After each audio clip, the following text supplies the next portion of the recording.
Uh, Give me 1 second, Missy. I need to. A lot of people ask me why I would personally go with a Series One base GTR rather than like one of the ones with the active LSDs. Right. And I told them, well, my understanding is that the mechanical diff is better for high horsepower applications than the active one. It is. Would you want to elaborate on that? Like, I remember I asked you, like, mechanical or active. Right. Yeah. I mean, so Tesla system, all-wheel drive. So a differential, how it works, right, is it basically, let's just say most cars have an open differential, and so open differential means that each wheel on each side can spin independently of each other, Sure. and it makes the car turn a lot easier. Think about, if you have something with, we'll go extreme, like a welded diff, where basically both wheels turn the same speed no matter what. Okay, welded. So when you have a welded diff, the car does not want to turn, but obviously you've got the most traction for acceleration, right? And so for drifting, for stuff like that, guys, weld the diffs, or for drag racing, they weld the diffs and stuff like that. And so then, back from there, you have some kind of mechanical diff, some kind of, gears or clutches, or ramps and all these other things that are inside a differential, in order for you to have, the best of both worlds, right? Or closer to the best of both worlds, which is the best of both worlds is that it's open when you want it to be open, and it's closed or locked when you want it to be locked.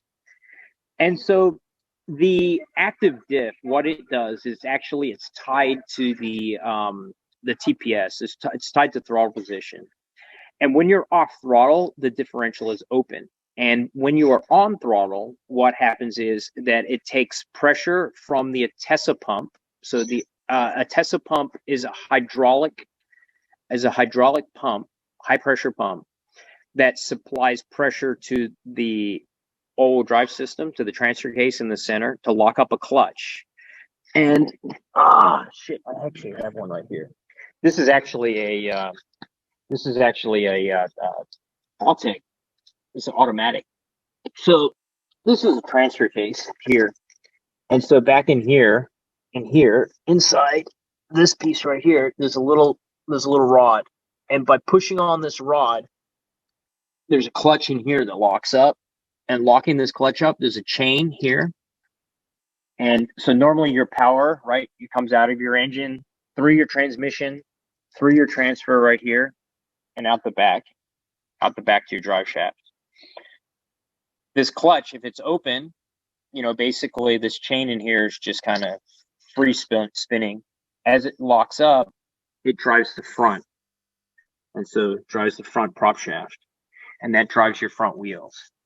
So when we get into your active diff, you have the same thing happening, but on the differential. But it's just lockup. It's just lockup of the differential, which obviously the more locked up it is, the more the car wants to go straight, and the more that it doesn't want to turn, and the more that it's open, the more that it will turn. I was gonna see if I had any v-specs here, and I don't. Not close. It's hard to see. It's too hard to see on this car. But basically, again, it's like lockup of the rear diff. And so the thing is that because it has TPS as an input and all of that, and because it uses hydraulic pressure, it's a little weird for most people. They just want to, once you start to go big power and things like that, you kind of go to the point where you just put a mechanical diff in it and just deal with it mechanically versus hydraulic electrically. So Okay. I think I already know your answer to this because I think you said this to Matt Farah when you did a podcast with him a couple of years ago. What would you say is your favorite generation of Skyline GTR? This one right here. Yeah. So I remembered correctly. actually, let's see. Well, so that's one of mine, right? And the other one of mine is over here. So this is my other one. Okay, so you have the blue and the gray. Yeah, gunmetal. Yep. So this is my Nismo. So this is Nismo number 500. So I imported it back in 2012 under Shore Display. I So remember that. I remember you. I yeah, think you posted a video of it when you were driving it to a show. I probably have. But yeah, so this is I mean I've had the car again since 2012. So and then that other blue one up there, that's another car. It's not really that one's kind of it became a demo car and da da da and all that stuff. Now, obviously, we're in the business of selling GTRs, and so I have my Nismo. I was sort of building my Nismo for a while. I did some stuff to it. It had built engine, OS 88, a bunch of other stuff, and then the R33 was going to turn 25 years old, and so then somewhere out here, there is an R33 that I was going to turn into Big Bird 2. Oh yeah. So I can only go probably so far before the some of the stuff stops working. But so Uh oh. all of this stuff with COVID obviously has screwed all of that up quite a lot. And the I will eventually finish it. So I mean that car is going to be a little bit silly, right? So this car is fast. This car's good. I take it out to Ars Day. I drive it on the track, all that kind of stuff, Yeah. and it's a good car. It's a fun car. Um, it's one of the faster heritage cars out here. But what I wanted to do was I wanted to uh I wanted to have an R33 that was faster. So R32 is my favorite generation, that's for sure. I like the smallness, the rawness of it. Group A, all of that is something that I really like. I really like what they did with that car originally. In '89, R32 was pretty much unbeatable. It was supercar, hypercar levels of performance for what it was.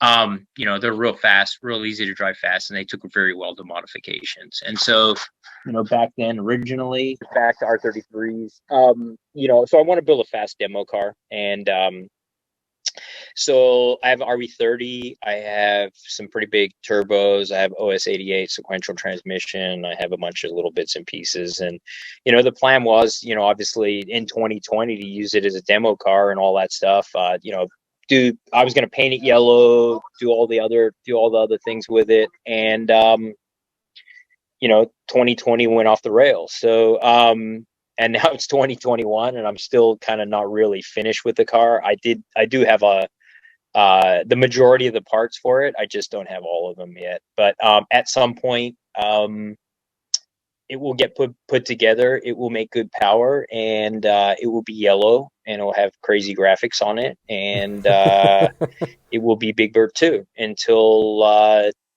we get the next demo car after that. So Right. So if someone were to say, "Here's a blank check, build the car you want with no limitations," what would you build? I mean, I would just buy a Group A car. Would you do anything with it, or would you just keep it as is, or like restore it or something?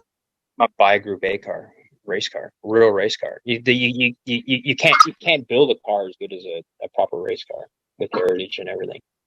You just it's but I've built what I consider some of the best R32s around, and I built some pretty nasty R32s. This R33 they're building is I don't want to say it's a blank check car, but it's got a lot of the right stuff. So I mean Okay. it's a again it's a 3 liter with a bunch of cam sequential Oh, trans is that a and is that a 30 block then? RB30 block, yeah, Oh, RB30 okay. I was block. that was the question that was going to follow. That was which Right. block would you choose if you could choose? 26. Okay, but you I, said I'm doing a 30 now, and I'll see how much I like it. But I mean, I like the 26 and revving the piss out of it. okay. I like doing it with the revs. I got a lot of time in 26 cars. I don't have that much time in 30 cars. I mean, everybody says 30, all the torque, all the rest of the stuff, but I still really like the 26. I like that high revving. I mean, and I guess what I think anyway is that people who don't see that on the 26 don't know how to rev the car right. I hear people say, "Oh, I shifted 7,000 RPM, which is like 6,400 RPM on the tack." I mean, you're not even getting into the meat of the power of the car. You're not giving it the opportunity to do what it's supposed to do. So, it's a short stroke, short rod engine that does it with RPM. And so now RPM is a little scary because obviously your loads and all those things go up, and your lives go up. Your life goes down exponentially with revs, right? But I mean, what's the point in what's the point in not taking it to where it should go? So Right. Yeah, that was something I very quickly figured out with my current car, which I bought a few months ago. I got an E46 M3, and it became very clear to me that thing likes to rev fairly high, so it spends Right. most of its time at least 3,500 RPM. Right, yeah. I mean, inline six are pretty inherently smooth, and you're I mean, people talk about some crazy stuff, harmonics and all this other things, and I'm like, man, a lot of what these people say, I've either never seen or, it just seems like, for lack of a better term, bullshit to me. So, you know, because I don't drive one car. I don't have one car. I deal with some people, and they have one car, two cars, three cars, something like that. I mean, I've had hundreds of GTRs, hundreds, and I was crew chief on the race team, and I've done all this other stuff with cars, and it's like, that's cool. On this one car, this one time you had this particular problem that you're describing, but the majority of what I've seen, that's not an issue. Now there are real issues, but that particular thing you're saying I haven't seen, or it's something that I'll explore. I mean, so. And again, there are issues, but it's, at least more recently, I've been pushing and probing people on some of them just to see whether or not whether I see it. So, and Right. a lot of it gets down to you know uh, owners and people not understanding what it is that they have or what they've done or things like that, or Yeah. even something simple like detonation, like what it sounds like, and somebody's like, if I get in, I mean, it's happened to me before. I've gotten in somebody's car and being like, got on it and it just rattles itself, and I'm like, what the fuck, dude? What's going on? I'm like, oh, it does that all the time. I'm like, man, it's gonna blow up, like that's cool, but the car's not gonna survive. Right. So, I mean, it's rattling itself to death. It's, if you don't notice that, no wonder you blew up 4 engines before this. Oh my So, God. you know what I mean? So, and keep doing the same thing over and over and over. What exactly are you expecting? So, Right. Okay. You kind of sort of already answered this, unless if there's anything else you want to bring up. Um, I suppose one of the next big projects would be the next demo car after the R33, but are there any other projects that you want to start or are planning to start or have already started? Word the same um, question three different ways. yeah, I mean, there's a lot of little things I'm working on, but nothing in particular. I mean, I on my blog, I covered some stuff that I, kind of poking and prodding at. Okay. There are some things, and I'm not going to cover them. Okay. The only thing I want to talk about right now is, well, I'm going to talk about like the Built by Legends car, the Built by Legends, the mines built and built kind of high end, kind of a resto mod, R32 GTR. Okay. That's I don't know if you've seen the car or seen any of the coverage on the car so far, but it's basically been a an R32 that's had a full rotisserie rebuild over in Japan, and Mines has gone through and put some of their latest and greatest stuff in it, and it's had a lot of really special touches. And that car's going to be coming to the U.S. and we are going to have it for sale here. And so Ooh. they're going to be building. It's actually the first car is the prototype car, the zero car, and then from that we're going to be building cars for customers based on that. on that, and also they're also working with Spoon on a Civic, a very insane Civic, and then also they have some other cars. They have R33 and some other things we're going to be working on, but we haven't really gone too much further than talking about the R32. So, Okay. but it is in the middle of getting its media tour in Japan right now, and then we're going to try to figure out how to get it here to the U.S. because container shipping and everything else is really strange right now. And then after that, we're going to have this really nice Mines built Resto Mod, basically brand new R32 GTR here. So Okay. I'm looking it up now because I'm actually quite curious now. yep. Like what the like I mean, will it it's got like dry carbon fiber hood, dry carbon fiber front bumper. Oh, It's it looks got like one of the original Mines demo cars. mm-hmm. But it's got modern upgrades, and it's a full rotisserie build plus some other special materials and things that are in there. So Well, that's lots of new fantastic. parts. Yeah, so that car will be here. It's going to be expensive. That's fair. Well, Given what's being done to it and who's involved. yeah. To give you some perspective, the Nismo is doing a factory restoration on R32s right now, and they're charging $450,000. So, Woo! yeah. So, and that's some perspective. And this car is a Resto Mod. So, Wow. That's incredible. it'll Well, be here. that's And a really cool project.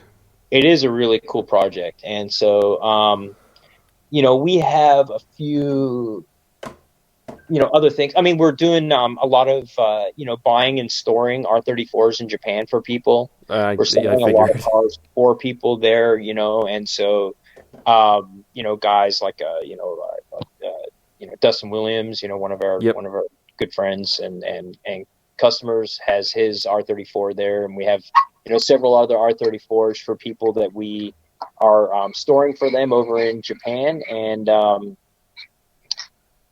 for when they turn 25. So there's definitely a lot more interest in doing that recently. Sure. So we have a Um, surprising number of customers with them. So the I assume there's a whole bunch of different factors that kind of determine the storage rates in Japan, but my understanding is that storage rates for vehicles in Japan are cheaper than they are in the US. No. land is more expensive, man. Oh. Yeah, land Wow. is more money there in Japan. So they don't have much space. Space is a premium. Interesting. I always thought it was cheaper to store a car there than it was here. Oh, okay. Okay. Apparently, Land is a premium. So apparently I've been getting that wrong for like 5 years. It's a good thing I yeah, have. I mean, and it obviously depends on if it's inside, outside, all those kinds of things. But yeah, I mean, if you're anywhere where you want it to be stored, and it's relatively safe. So, I mean, the good thing that at least we can do, over in Japan, because we have full facility and full support over there, is we can maintain cars for people. If somebody wants to go over to Japan and drive an R34 that they purchase off of us, I mean, we can make sure it gets registered, and I'll help them go through the process of actually being able to drive the car when they're there. Yeah. And so versus like somebody else that may just have it sitting in a field somewhere, we can actually service it. So like our main mechanic, Sato, he worked for Nissan Prince for like 20 years. He has an R32 GTR. He's a GTR guy.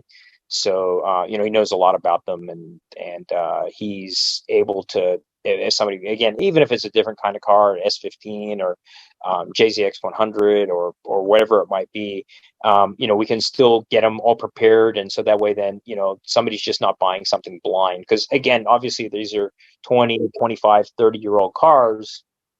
If you're buying one off the auction, no matter what it says, there's always, when was the last time the oil was changed? When was the last time, you know, do the headlights work? Like there's a whole list of things. Obviously, does the AC work, or does the the Right. heater work? Does the I mean, there's we go through an extensive list in Japan.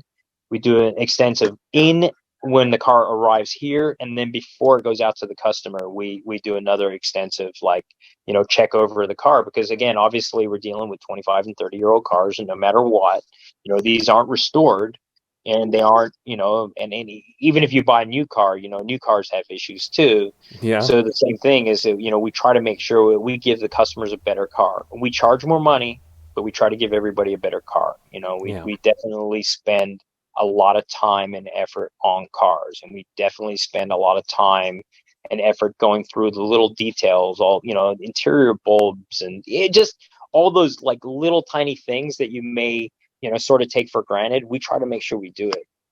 We check all of that stuff, so that way then, when you get the car, hopefully there's you just have to do whatever if you want to just drive it, you should just be able to drive it. So Right.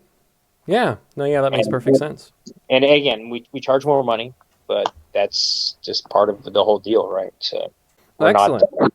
we're not just buying a car and just saying, we're not making, $200 on the deal and ditching it off to you, and now you've got, a car with, non-functioning AC and non-functioning the headlights don't work, and the blah blah blah, starts Right. and runs, but making a big knocking sound, and the clutch is slipping. So Yeah. so I mean, it's always the possibility on all the stuff that somebody bought, at auction. So sight unseen. So I think the one last question I really want to ask, just from these notes, because we've covered a lot of good stuff, and I think it would make a cool, kind of neat final question.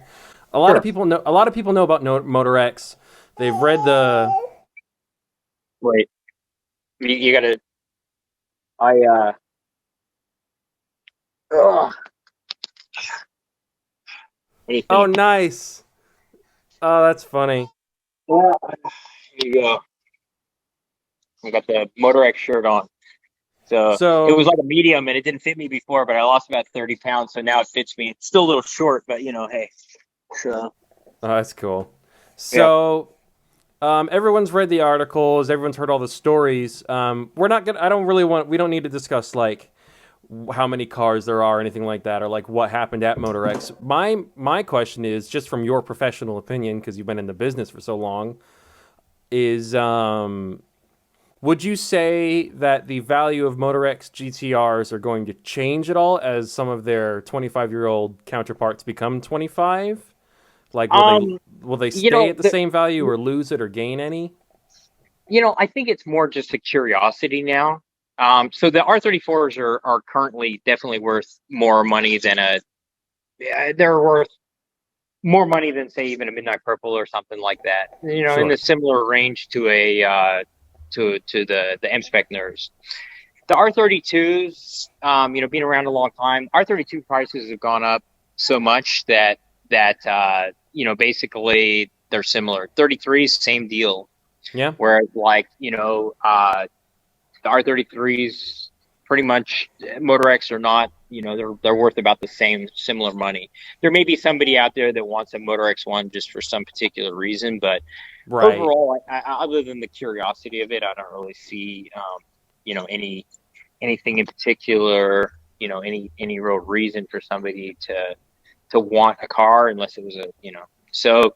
But again, the R34s, yes, because is such a limited number of them, and so there's a pretty hefty premium on those. Now, when they turn 25, I don't know, because the way that 34 prices are looking right now, it's looking like whatever it might be is going to be a pretty significant number. So yeah, and probably double what most people thought it was going to. Well, I had people telling me that the cars would be 50 grand in 2024. And I'm like, well, good luck trying to find anything that's, not completely fucked for, right.